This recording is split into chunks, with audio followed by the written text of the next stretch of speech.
I first met Mark Baratelli when he gave a hilarious speech at a blogger conference back in 2013, and I love his sense of humor. Mark is the publisher of the Daily City newspaper and blog and was inducted into the 2015 Culinary Hall of Fame by the Orlando Sentinel.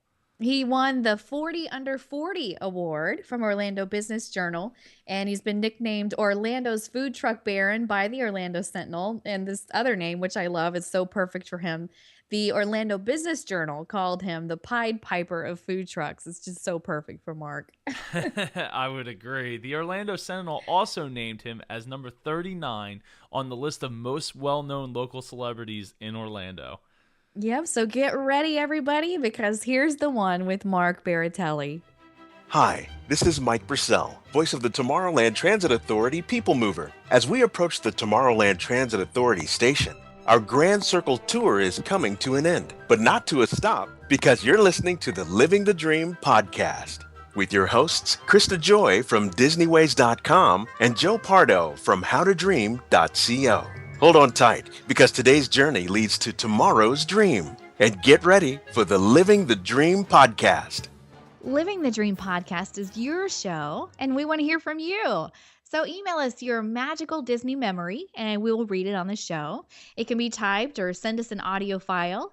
And if you include a photo, we'll post your magical Disney memory on the blog as well. Our email address is thecrew@livingthedreampodcast.com. This week, we want to thank the amazing Sarah Norris of Gluten-Free and Dairy-Free at Walt Disney World. Her site is just incredible. If you have any kind of special diet needs and you're traveling to Walt Disney World, you'll definitely want to check out her website. It's incredible. Gluten-free, dairy-free at Walt Disney World. So here's what Sarah sent in.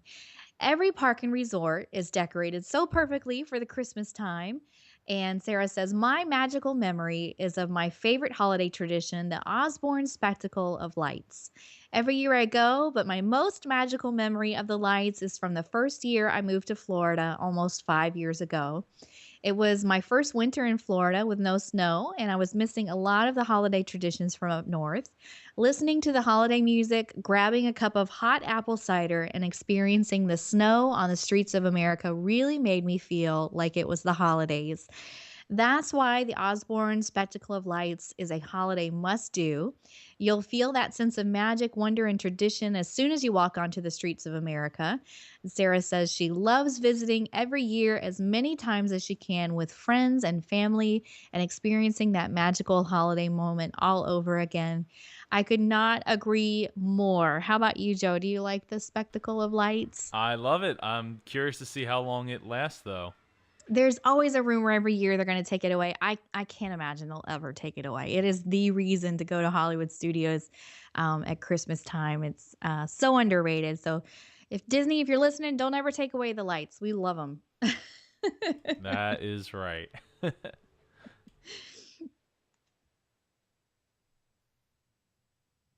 You gonna plug how to connect? How to write? You want me to say the email address again? Yeah. Okay, sorry. So thank you, Sarah, so much for sending that in. We appreciate it. And again, just remember, you can reach us with your magical memory by emailing us, thecrew@livingthedreampodcast.com. We can't wait to hear from you. He's been called a civic spark plug and arts advocate. He is the mastermind behind the dailycity.com and Food Truck Bazaar, which he launched in 2011. His Food Truck Bazaar is a traveling culinary event with rotating food trucks that attracts more than 14,000 visitors each month. It's no wonder that the Orlando Sentinel named him for their Culinary Hall of Fame. We are thrilled to have Mark Baratelli on for you today. Mark, welcome to the show. Hi, thank you for inviting me. Thanks for being here, Mark. Woo! I'm excited. Wait. Can you hear me? Yeah. Hold on. So, Mark, why did you launch your blog, The Daily City, in 2007, and how has it changed through the years? I launched it initially under the name Orlando Arts Blog. and I bought the domain, and I was on the road in, my background is musical theater. So I was touring the country in musicals, and keeping the blog was a way to keep a connection to Orlando. So while I was on the road, I was blogging about theater and arts in Orlando. Then in 2009, after going to over 100 cities in the United States, I came back with a fresh perspective and changed the name to The Daily City because I thought it sounded like a newspaper. And I started writing more about what I was seeing in the city. Because one thing I did on tour that I learned, and then I started doing in Orlando, was walking everywhere and observing and taking pictures. And so I started doing that in Orlando, and I started learning more about my city, how it works, about neighborhoods, about pedestrians and biking and little businesses popping up here and there. And that's how it started. And then it kept going until 2013. It's awesome. I And love your now, blog, and you post a lot thank on there you. too. I try. It's hard, but yeah, I mean, there's so many stories now. I mean, like in the past 3 years about this, the city is just like booming. So there's tons of stories to write about. Yeah, absolutely. Now tell us how you got into the food truck business, because this was a major thing. Yeah. So this, I am both lucky and smart. So in 2009, I came back and I asked my friend into Orlando after touring, and I said I have this blog. I asked my friend, I have this blog. I wanna get the word out about it. And how do I do that? And she said, well, you should do events. You should do live events that bring your readers together and bring attention to your blog. So I started doing that real small. I started finding opportunities to be somewhere physically. So one thing I used to do that I remembered was there was like a sort of a niche arts and crafts mommy event, and I said, can I be present at a table and do a raffle? And I raffled off a gift basket, but I had to go to all these businesses and find all the free stuff to put the gift basket together. Another one was I wanted to do the swag bags for this hipster party happening at a hair salon. So I told the lady, hey, I'll do your first 50 bags, your first 50 people to show up get a Daily City swag bag. And again, I went to all the businesses and said, hey, look, I'm this blog. I like to write about nice things, and then I'm going to put your stuff in this bag. And then I started doing my own events just kind of organically. So like I found this bar downtown that had this is beautiful, and they had Martini Tuesdays. There were $5 martinis. The bar was empty. And so I said, okay, I'm going to call it the Daily City Martini Tuesdays and invite my readers. And like maybe 5 people showed up. And then I started doing mobile art show in a U-Haul for a year and a half. And that was every month downtown, I would put on an art show inside a U-Haul. And each month I had to find an artist. I had to create a poster, create a press release, hang the show. Maybe something sold. Most of the time it didn't. And then take it down. And it was in conjunction with the downtown Thursdays art event. And then I did like an 8 a.m. once a month brainstorming session where people would come together and put one sort of project they're working on the table and say, hey, I'm working on this project and I have this problem. And we all would brainstorm ways to fix it. And then the next thing was food truck. Well, it was a little food truck event I did before this, but then I did Food Truck Bazaar and 4,000 people showed up. And it was the perfect perfect time, because at that point I had established myself sort of amongst a few people as like, oh, I know what the Daily City is. So these food truck owners were coming to me and saying, hey, we're opening up. And one of them was Yum Yum, and one of them was Big Wheel. And they allowed me to break the story, to be the first media outlet to blog about them and their business. And people went crazy. It was the most popular post on my blog. And then someone convinced me to do this event, and 4,000 people showed up. And then I had the idea to do it in other cities. And the concept of a food truck tour had never been done before, according to my research up until then. The idea that it's one event under one brand, and it goes from town to town to town. And if you live in that town, it can visit your town once a month. And providing the services of not only putting the event on, but also promoting it to make sure that people in each town know that the event's coming and are actually coming every month. Did I answer the question? Yes, yes, that definitely does answer the question. And I'm curious that, it seems like for a lot of people, it takes a lot of, I don't want to say failure, but a lot of lessons learned as you go along to reach, the potential goal. Like if you didn't do all these events that like 4 people showed up, 5 people showed up, 10 people showed up, do you think you would have been as successful with the food truck bazaar, or do you think you just happened to hit a chord with a bunch of people, and by bunch I mean 4,000? I think every time you do something new, you're still just as scared like it's your first time.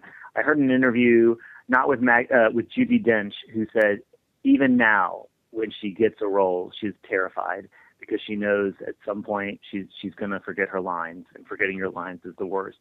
And I feel like that's like that with everybody. No matter how many times you do something, even if you've done it successfully, you're always terrified it's going to suck. I think that doing the events in the beginning were good because it led me to something that was successful. In the end, I am the one that came up with the idea of going from town to town, but it was built on the fact that I was paying attention to what was happening both outside my city and inside my city. I knew that food trucks were big because I had toured the United States and I saw them in New York City and I saw them in other cities. Came back to Orlando, knew that no one was talking about it, and then I had already sort of established kind of a reputation, and the trucks came to me, and I knew that they were going to be cool. So it's like the events, the first events that I did, I think helped me, but every time I do something new, it's scary. Like I do like Cardboard Art Festival, and I did Orlando Improv Festival, and I did pop-up dinners, and every time I do these things, I'm like, why am I putting myself through this? So, I mean, would you say that being a touring actor helped you with getting your food truck bazaar running? No. I mean, only because it exposed me to hundreds of cities, and it just showed me that, I mean, at the time, the food trucks were a thing that was happening elsewhere. But I mean, you could have been in Orlando and read a blog or read a site online and known the same thing. So I don't think the touring had anything to do with it. But I mean, this is a totally different skill. Running this business has nothing to do with acting at all. It's sometimes why I'm banging my head against the wall at my office. Well, I don't know. I would tend to disagree a little bit, because I think that if you relate it back to the fact that when you're acting, you're trying to sell people that you are somebody else, right? Or that you're playing a role. And when you're trying to sell your business, a lot of that could play into the same, into the same hand, being able to speak to people at all, being able to talk to large crowds. You say that, hey, maybe I would have came up with this food truck idea if I had just read some blogs. But if you hadn't traveled in those cities, maybe you wouldn't have gotten the full effect, and maybe you would have never even read those blogs in the first place to know that leads you down that path to begin with. Yeah, that's true. Also, there was a person that convinced me to do the first food truck bazaar, because up to that point, the only thing I'd done with food trucks was write about them, and then once a month I did something called Taco Truck Taste Test. And I would take people once a month. I would invite my readers once a month to meet me at a what I called it back in the taco truck, and we would just meet. And I could handle that. Like I could handle little group once a month, but this thing was so huge. And the guy who convinced me to do it, his day job was a salesman, and I didn't realize it at the time, but he was like, "Mark, if anyone in this town should be doing this, it's you." And it's like, it's funny now, but honestly, he's a salesman, but like someone having confidence in you and saying those words, it was just like, all right, let's do this. Because I was basically saying, I told him, this is too big for me. I can't do anything where I have to actually find a venue, where I have to actually get trucks and bring people. It's too big. I can't do it. But like someone saying that you can, what I'm saying? Like, it pushes you over the ledge, and then you start doing it. Totally. It means a lot to have somebody believe in you, even before you believe in yourself. That's huge. So, Yeah, yeah. Mark, I'm curious though. What was it like? With that feeling of like, oh man, all these people showed up to my first food truck bazaar. I remember it very vividly. I had no thought in my head. I didn't know what was happening. I remember just seeing so many people. Um, and I remember going like, I feel like afterwards I thought, I feel like what I announced was not the food truck scene is here. It was the food truck scene is going away, and this is the last time you'll ever get to see it, because people were just clamoring to get to this thing. I mean, nowadays it's a normal thing, but I remember just standing there, not understanding what was happening around me, and like hearing the like traffic, or like people couldn't find parking, and people were like parking, 4 blocks away and having to walk, and they were angry, and there's no bathrooms, and the farmers market that was inside. Originally, I partnered with this wonderful church that did a really nice artisanal farmers market / makers market, and I thought, okay, I'll put the food truck bazaar in front of their event, so as people are going to their event, they'll walk through mine. But what happened was people came to the food truck event, and no one went inside to the farmers market, so they came outside to me and asked me to ask people to go inside, and it was just completely overwhelming. And really, another exciting thing was not besides that night was the night in Sanford when City of Sanford told me I had to bring portalets, and I had to go meet the portalet driver to have them drop, or to make sure they were there or something. It was early in the morning, and I had to drive an hour to Sanford because I drive really slow. And I got there and to see that the portalets were there and to unlock them, I think, or lock them. And then it hit me. I'm like, oh my gosh, I run an event that portalets are required for. This is big like, time. You know what right? I mean? Like, well, I mean, to me it was like the only time you see portalets is at an event that needs portalets, that many people that, portalets are required. And I took a picture and I put the picture of the portalets on Facebook. I would too. And I was like, I know exactly what I'm doing. I know I'm taking a picture of portalets, but this is a big moment. And I think that moment was probably bigger than the first time, because the first time was a little bit of lightning in a bottle, but then to continue it in other cities was really special. So I'm curious, what's the application process like for your food truck people, like to become part of the tour? So a truck contacts me and I tell them to send me their menu with prices. And I look at the menu. I look at the contents of the menu. I try not to look at how it's laid out or the graphics, but it's impossible. You look at the graphics, you look at the layout. But I pay attention to what they're offering. What is the idea? Is there a concept behind it? And usually there's not. It's just food. And then if I see, you can just see right off the bat, this is not a truck that is, I don't know how to describe it. You just know this is not a truck that is doing this for the love of it or doing it because they like food. It's not my cup of tea. But if I see something that I like in the menu, I will do a tasting. The next step is a tasting, and I have the truck come to my office, and they serve. Well, not actually. Now it's not. It's my former office.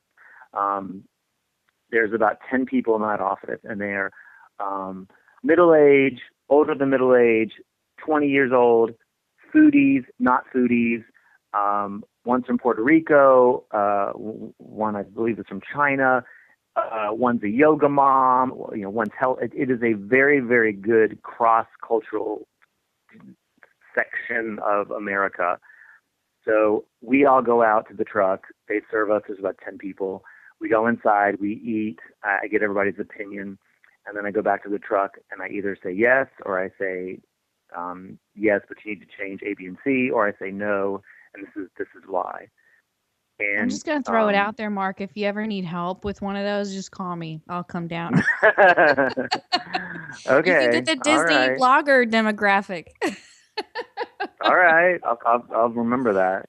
Go ahead. Sorry for Yeah, interrupting. so like, and I look at everything. I look at how they serve, you know, and I could go to the events. Like I know, speaking of Disney, I know Disney goes to events and watches trucks, sees how fast the lines are, and looks at the quality while they're in motion. But I don't have time to do that. I don't have time to go all traipsing across Orlando hunting down trucks.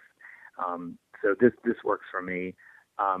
So everyone, the trucks are on their best behavior, but there's a lot of stuff you can see. You can see, people faking it, or you can see if there's quality organization behind the scenes, if the food is good, and sometimes it's not.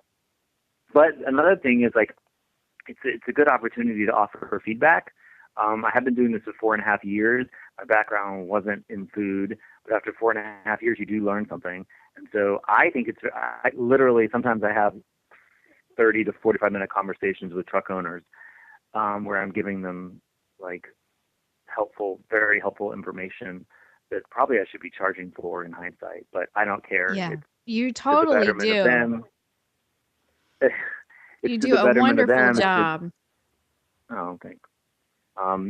It's just it makes the scene better. It makes the truck better. I mean, if they listen to me, they might just ignore me. But I do say no. There are trucks that I say no to, and sometimes I make mistakes, and sometimes I'm right. So that's how I Well, let them in. you do a fantastic job. I can attest. I went to one of Mark's events, and his food trucks are the star. I mean, he took us and led us around and told us about each one and what his favorite food was at each one, and gave us a whole tour. So I know that you have a heart for these little small businesses. And is it true that you actually promote them? I know that you do, right? Because I've seen also talk about your printed paper that you do, because that's really cool too. Ooh, yes. So I always think, I mean, not always, but sometimes you go, okay, everybody's doing this, so I need to go the total opposite direction. And that's what it is with this newspaper. I have always wanted to own a newspaper, but also everyone's going digital. And I remember reading a long time ago that a magazine, I think it's called Fortune or Magazine for Rich People or something, but it was started during the Depression. And so my thought was, everybody's going digital, everybody's starting an app, everyone has a blog, everyone has a website. I said, I'm going to start a newspaper. It is the dumbest thing, but whatever. I mean, do the opposite of what everyone's doing. So once a month, I put out this thing. It's 11 by 17, double-sided print, so it's not a lot of content. And I hand out about 1,000 a month, probably 900 to 1,000 every single month at all the events. And I have these posters that have boxes, and inside the boxes are the newspapers. And it's in September, it'll be 1 year. And the only months that I skipped were November and December. But every month I put out a new newspaper. And it has been an extremely good learning experience because I'm usually working a month to 2 months in advance. So like if this is July, so usually what happens is like the January edition, I'm talking about Valentine's Day. The February edition, I'm talking about St. Patrick's Day. The March edition, I'm talking about, I think, Easter, because this newspaper has to be good from, say, January 1st to the last day in January, and it has to be relevant and the dates good for every city that I go to. So I can't talk about anything that's happening in January. It has to be all about February. Do you know what I mean? Yeah, yeah, you have to be Am I thinking saying that ahead all right? the time. Yeah. Yeah. So like I can't talk about something. If I'm handing the paper out in January, I can't talk about anything that's happening January 4th because I'm going to go right to an event the next day on January 5th, and that information is going to be irrelevant. It's been really fun to discover how hard it is to find content. All the content I either pulled from my blog. I tried to pull from my Instagram, but all my Instagrams look like ads, so that didn't work. And then I would do, like in May, I was doing a Father's Day guide, and you would be or maybe it was April, I was doing a Father's Day guide. But, people do not have that information 2 months in advance. Sometimes a month in advance, they don't have that information.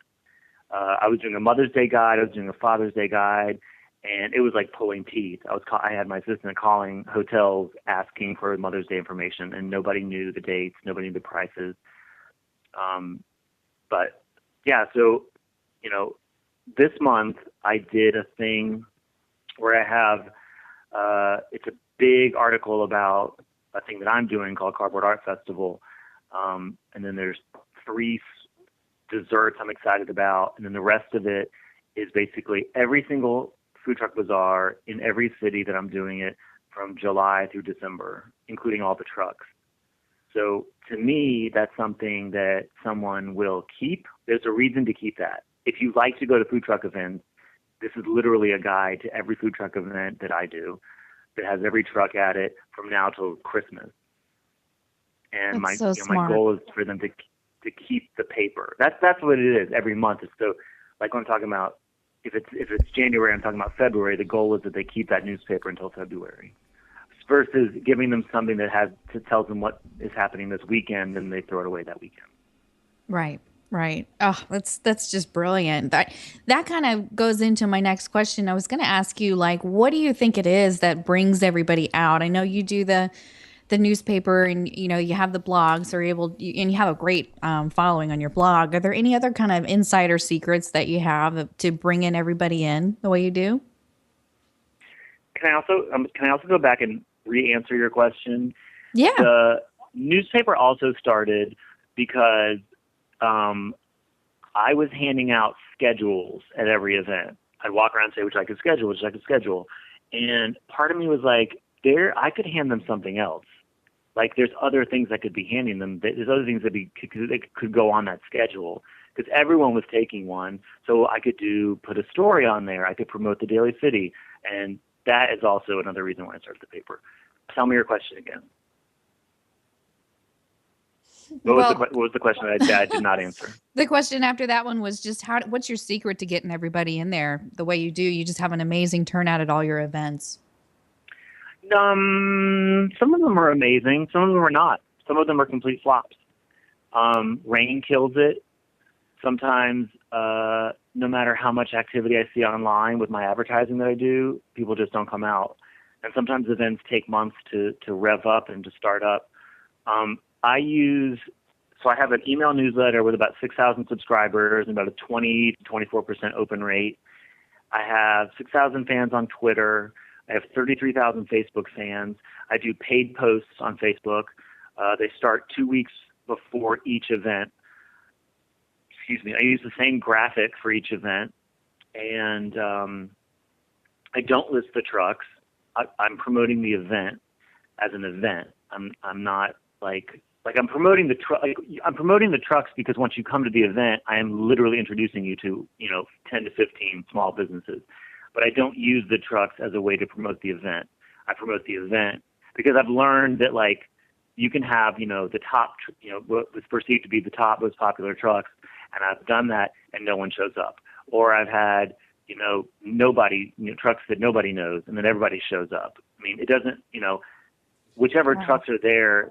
Some fans will follow the trucks, but more often than not, they're coming to be social. They're coming for the experience. They're coming to do something different. And regardless of what trucks are there, they're going to come and sort of discover and just try something new and get out of the house. So that's what I do. Facebook, paid advertising. I tried paid advertising on Twitter. I didn't get it. I did a month where on Twitter I did all graphic tweets, which I'm obsessed with, but it takes so much time I can't do it. So I used a graphic instead of, I wouldn't use any 140 characters. I wouldn't use any of them. I would just put this graphic, and it would have all the information. I would have my entire schedule on the graphic. Does that make sense? That's I a put lot out, of work. yeah. Yeah, So it you do is. that in Photoshop or PicMonkey, or what did you use? In Photoshop, yeah. Wow. So I did my entire truck schedule for June. That was every one of my tweets had that schedule on it, and it was every single city, date, time. It didn't have the truck listing. That's too much, but it had the city, the date, the time, the address, everything on this one graphic in Twitter. Far more, I think, effective than just 140 characters or giving them a link to that information. It's so smart. It's just that It's just maybe a combination of things, and also just your consistency. I mean, you're out there, you're doing this constantly, and people know that you're the source. If they want to go try some new fun food or a new truck, they can find you. So Yeah, I get calls. Oh, I get emails like that every now and then. Like, hey, can you recommend a restaurant? Or my friend's coming into town. Where do you think we should go? Yeah, that happens. But a lot of it, I think, is advertising, and a lot of it, I think, is, and it's you never know. To be honest, you never really know unless you do surveys. But I know, like in the smallest of towns, they really, really react on Facebook when I do promoted posts. They in smaller towns they do. I get the most I get the most shares and I get the most comments in smaller towns. Do you think that's because there's less to do in smaller towns? Yes. Yeah, I mean I would think so, right? So when an event or like if it was a fair or something to that effect comes around, it's something to go do other than go to their local diner or restaurant. Yeah, I mean, and when you think about it, there's only the only event that happens around food that's recurring is a farmer's market, and the only thing that comes close to that are these food truck events. They're very, very similar. There are no other opportunities for you to gather around food once a week or once a month. Or it's either a farmer's market or a food truck event. And I've seen cities, they're basically turning into civic functions. I mean, cities are doing them on their own now. And I think it's great because we need more opportunities to get together. And also because it's food, it attracts a general audience of all races, of all ages, of all genders. Food is universal. And because of the way that I do my events, there is something for everybody. If it's a 10 or 15 truck event, there is one of every type of truck. And I can show you on paper why I can prove it. I have like 12 categories of food. So there's always variety to every event. And when a truck drops out, like they'll contact me and say, "Hey, I can't do this event. Can this so-and-so truck replace me?" I say no because you're a Latin truck and you can't bring in a pizza truck. I need to keep you Latin because you're going to mess up my mix. So a lot of that behind-the-scenes stuff you never think about happens because I think the mix is very important. Like if the event has 6 of the same trucks, it's lame. You know what I mean? yeah. Yeah, it's a good policy, and I'm sure they're not super thrilled with that when you tell them that, but you got to do what you got to do to keep the people happy. So Well, that's and it's great. standards. It's like Hmm. standards. It's like, and ultimately they know why I'm doing it. And they know in their hearts why I'm doing it. I'm not doing it to be rude. I'm doing it to continue the quality of the event. Ultimately at the end of the day, it's trucks in a parking lot. That's all it is. Bring your lawn chairs, sit in a parking lot and eat food. Some cities have added bands, they add bounce houses, all this other stuff, but it's basically trucks in the parking lot bringing your chair. And I think variety is what sets my events apart. I don't bring the same trucks. And if I do, it's because other trucks aren't available. But variety, I think, is key. Now, do you ever travel outside of Florida with these events? Are you thinking about going national? Um, I would love to do that, but I feel like that time passed. I think other people either got the idea on their own or saw what I was doing because I'm seeing other people doing this across the country. I don't know why cities. I mean, I have not pursued it, but like, I don't know why people aren't contacting me to bring what I do here to their cities. Like I'm Yeah, not I'm calling myself surprised an about that expert. too. I'm not saying like I'm like an expert, but like what I did was um, every city that I go to does not allow food trucks, and yet with my model, I was able to grow a food truck scene. And then other people started doing what I was doing, and there's a food truck scene here. And food trucks are not allowed in any of these cities, and yet there's trucks and businesses that are able to flourish. Number one, because of the events, and number two, because the events are giant experiential advertising opportunities, and people are discovering the trucks, discovering the brands, hiring them for their weddings, hiring them for their lunches, hiring them for their private parties, for their corporate events, for their conventions, and they're getting work. So trucks bounce from private event to giant event. But it all stems from these giant events where they get exposure. So it's like two things in one. The trucks at these events, they're making money, but they're also doing advertising. Right. Yeah. Well, So my it's point was just in that, in saying that, is like when I see in what I've read online, trucks versus cities all across the country. Trucks demand that the cities change their rules, and restaurants are mean. Well, here's an example in America where we did not have to change a single rule, and we still have people in business. Why is no one wanting me to do that there? They're probably doing it on their own.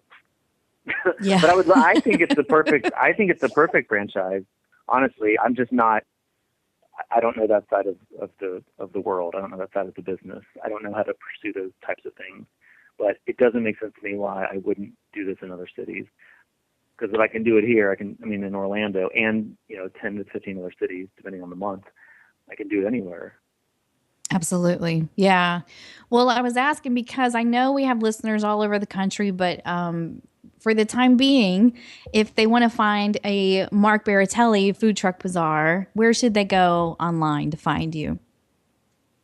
They can go to thedailycity.com, or they can go to, if they want to really get into the nitty gritty, it's thefoodtruckbazaar.com. And that has, you can sign up for our newsletter. It comes out once a week. 6,000 people can't be wrong. And you can, that has all our links to our Instagram and stuff, which I don't really do Instagram for Food Truck Bazaar. But yeah, you can find our Twitter and our Instagram and our Facebook.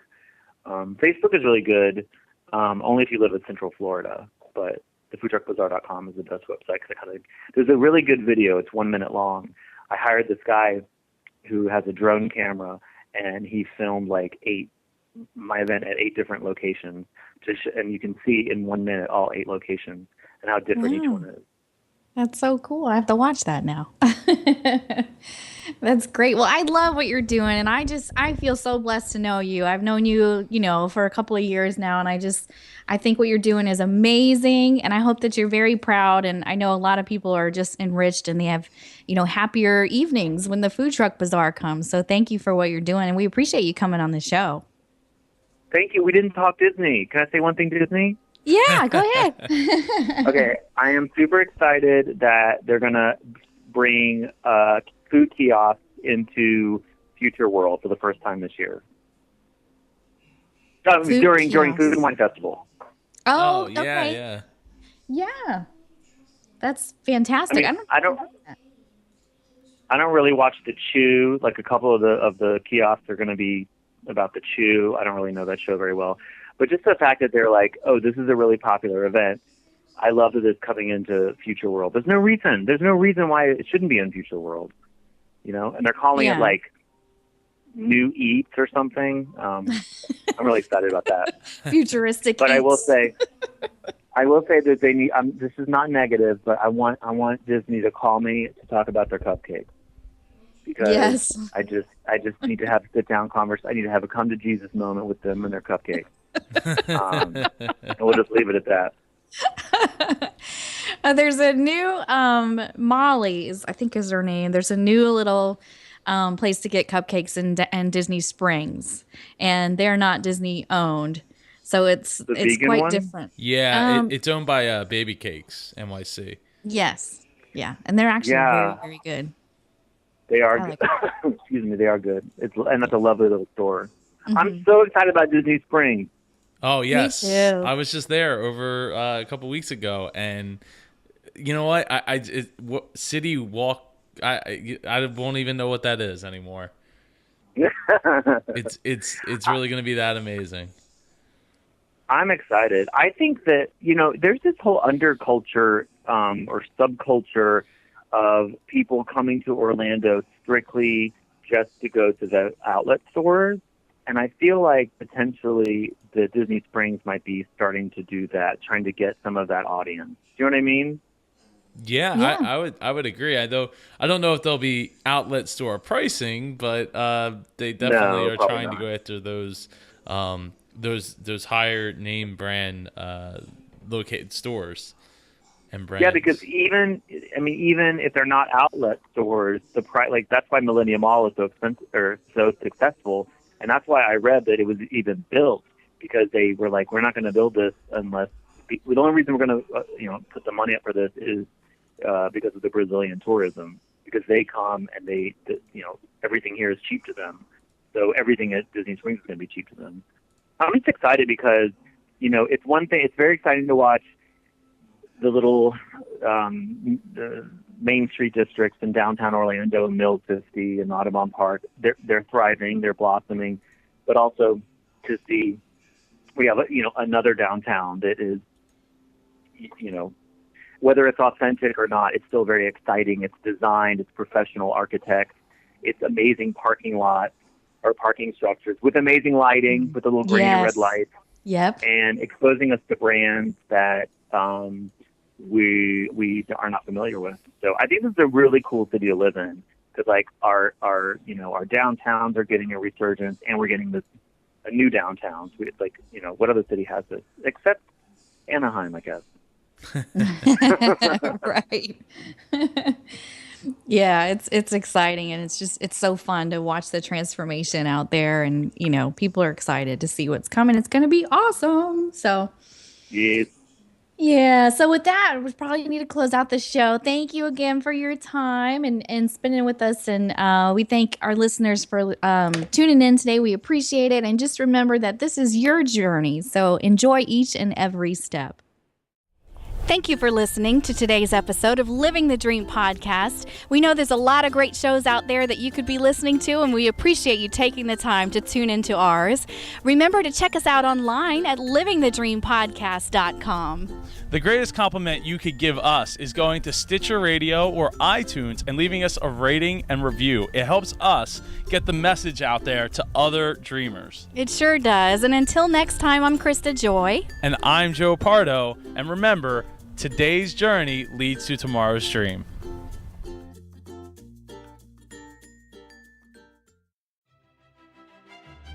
If you can dream it, Mad Hatter Adventures can help make it happen. Mad Hatter Adventures specializes in everything from family trips, corporate travel, and last-minute getaways. Let Mad Hatter Adventures take the stress out of planning your trip and help save you money. There's no charge for their services, and they specialize in Disney vacations. Visit madhatteradv.com or give them a call at 1-844-M-HATTER today to find out more. Make all your travel dreams come true by calling 1-844-M-HATTER.